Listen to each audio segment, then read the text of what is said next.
Hello. This is going to be chapter 3, and the working title is Who Referred You to Me? I know I was going to tell you how I'm doing right now, but it's been kind of stable.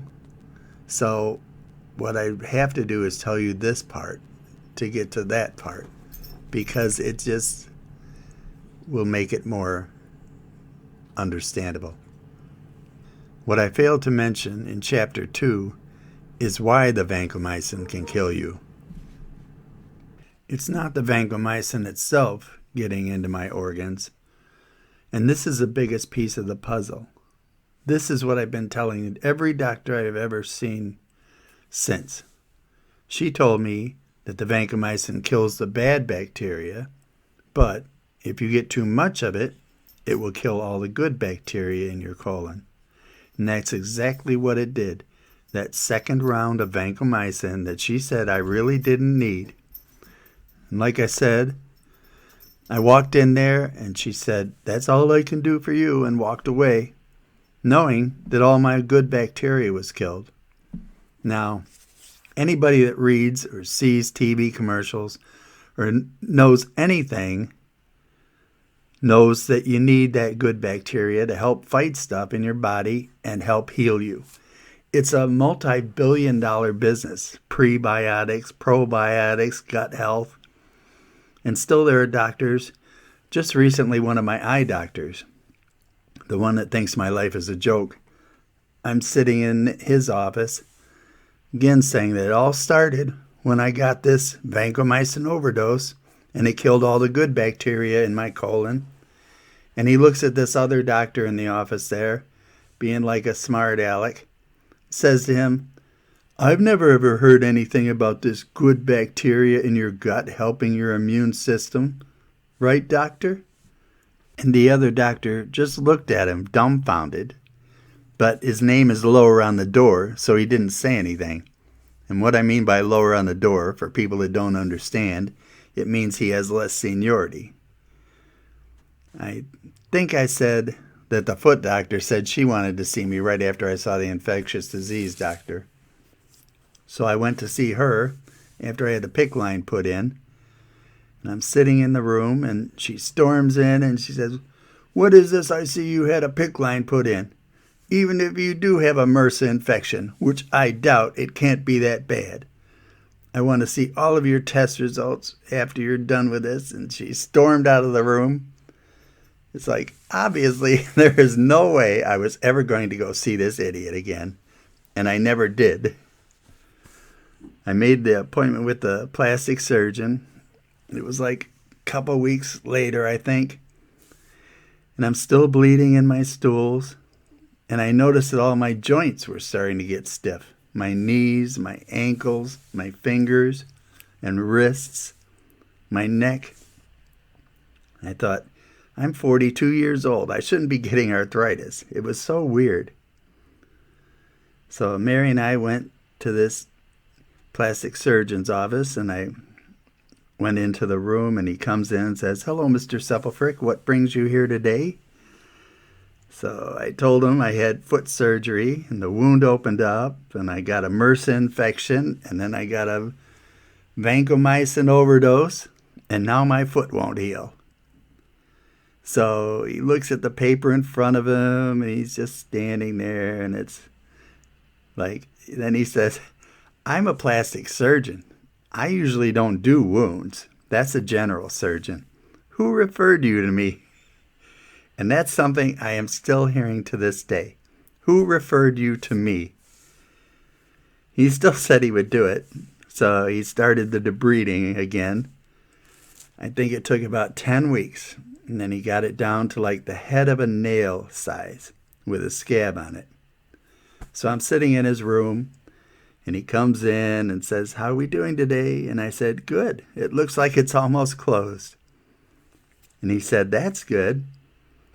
I just want you to know that the insurance company called and yelled at all my people over the phone, saying it's taking too long." He said, "I can't believe they were screaming at my people and got them all upset."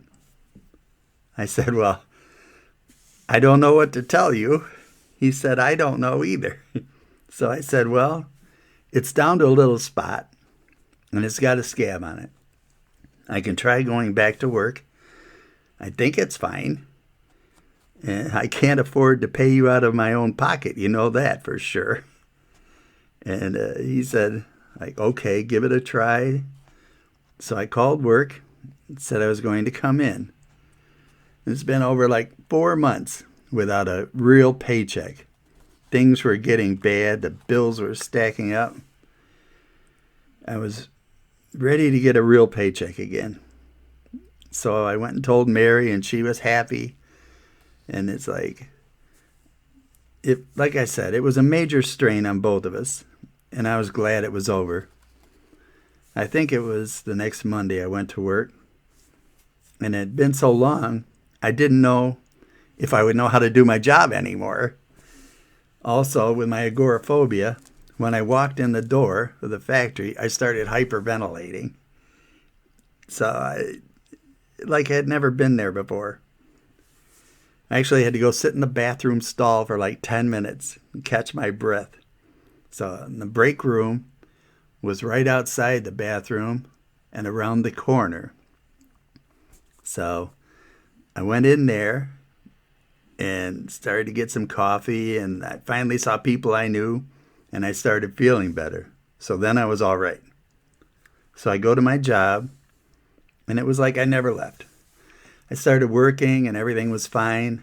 I had the Band-Aid on my scab and the sock. So it was a good day.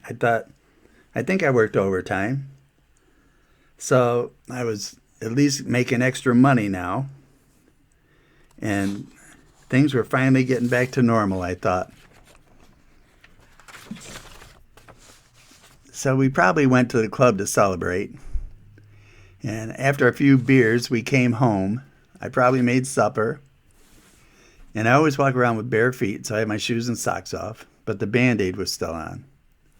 So I go to the bathroom before we go to bed, and I figure I'll take the Band-Aid off and see how it looks. It was just one of them small Band-Aids, the little dinky ones. And it was like the size of a nail head, so I covered it good. So I took off the Band-Aid, and the scab was gone. I thought, well, maybe my shoe rubbed on it. So next morning, I took a knife, and I cut off the side of my shoe where I thought it was rubbing on the wound and put another Band-Aid on it. And I go to work, have another good day. Everything is getting back to normal, I thought. I come home, take my shoes and socks off, and look at my wound. And like I said, it was the smallest Band-Aid you could put on it.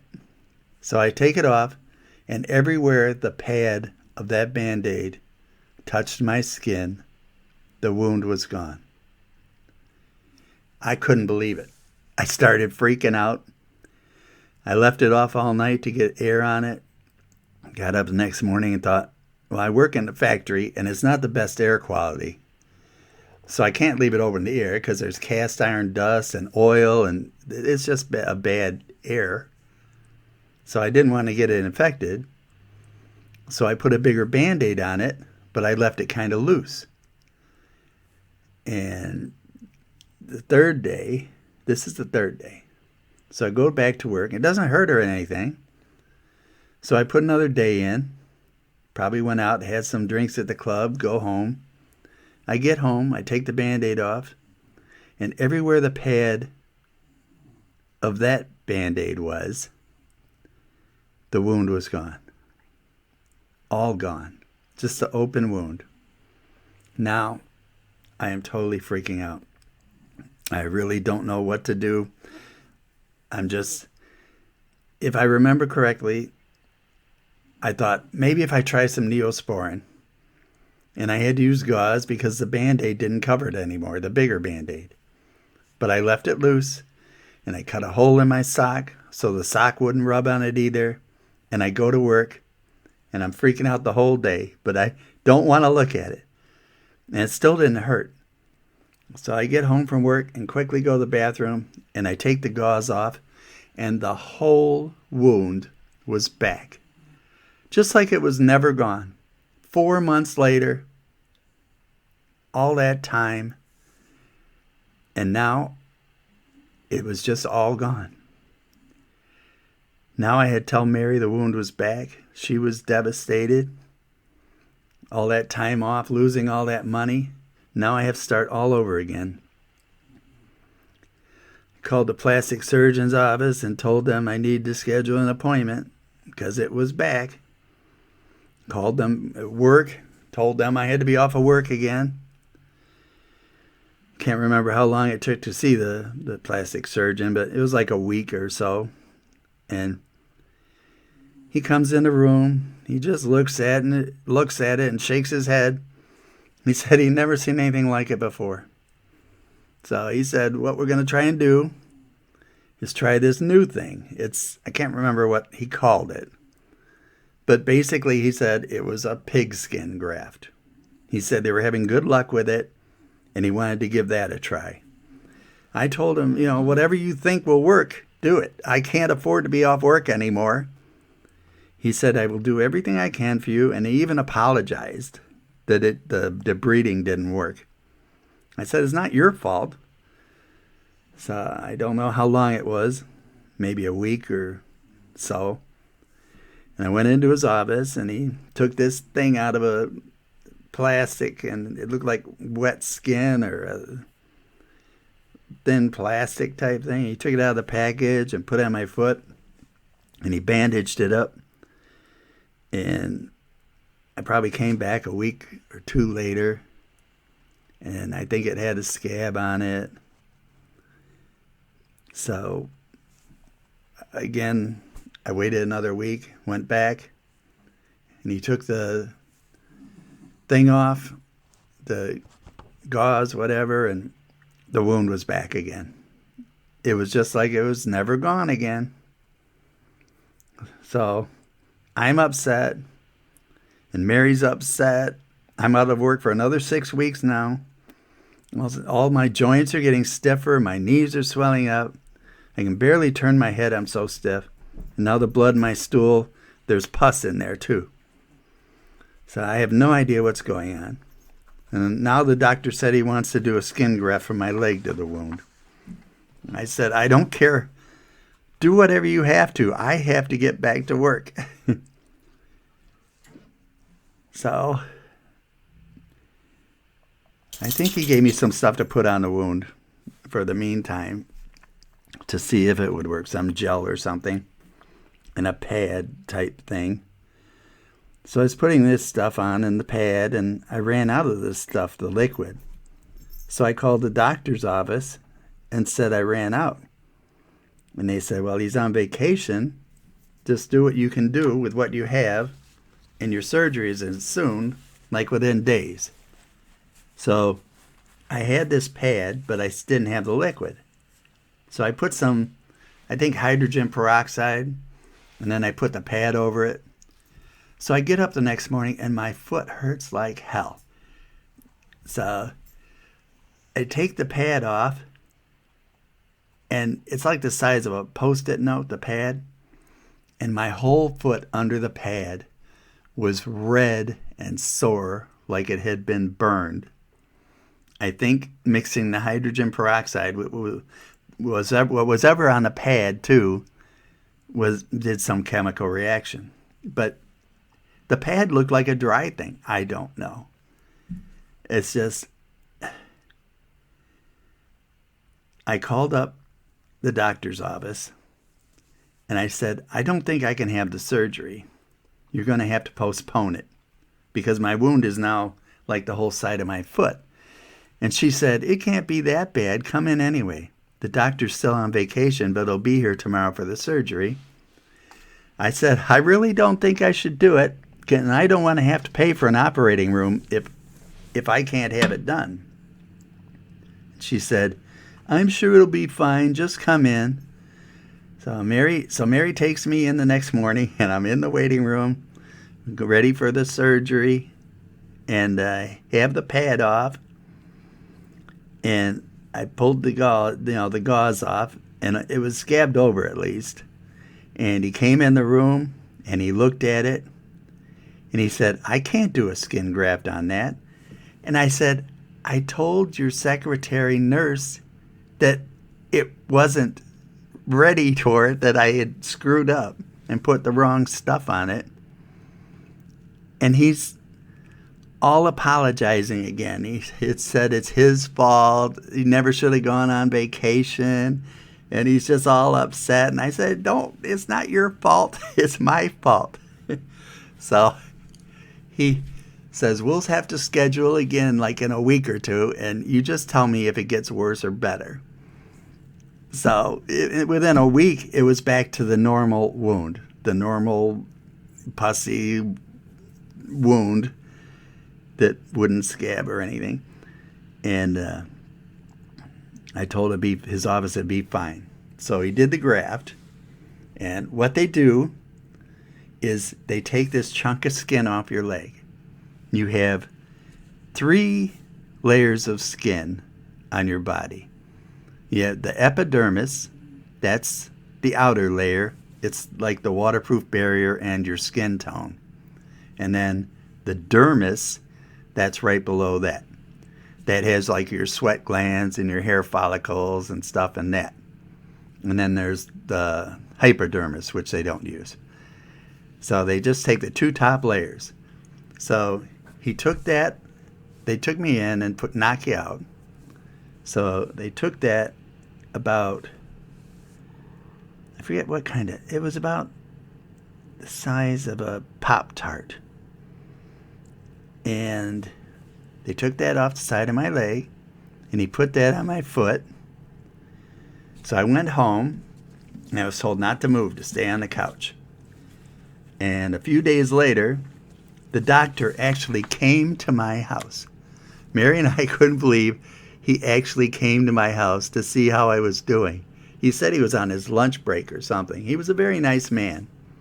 Probably the only one I would recommend to anybody out of all these freaking doctors. So, where am I? So, he looked at it and said it looks good, but he didn't seem very happy. It had a scab on it. I mean, it looked like it was scabbing over like a regular wound would. And he wasn't, I don't know. He just didn't look happy. He said, well, we're going to have to keep an eye on it, and you're going to have to keep off of it. So I said, okay, I don't think it was a week later. I took the bandage off, and the skin graft was gone. My leg, where the graft was from, where they took it off of my leg, that was all healed. So I heal everywhere else. But that wound was still open, looked just like the day it did when I was doing the whirlpools. Now the doctor had no idea what to do. Mary and I are just totally demoralized. I've been off work for probably 7 months now. We're right back at square one. So the doctor started all over again. Said he would just debride it again. So it's another 8 to 10 weeks off of work again. So over the weeks, it gets smaller and smaller, and it finally gets down to a nail head again. And guess what? He comes into the room and says, I can't believe it. They are yelling at my staff again. The insurance company is yelling at my staff. They're yelling that it's taking too long, and they're not going to pay anymore. I said, I can't afford to pay for it. It's down to a nail head size again, and it's got a scab on it. I guess I'll try it again and hope it heals this time. Because now I've been off of work over 10 months. The bills are piling up so much that Mary and I had to go to a pawn shop. We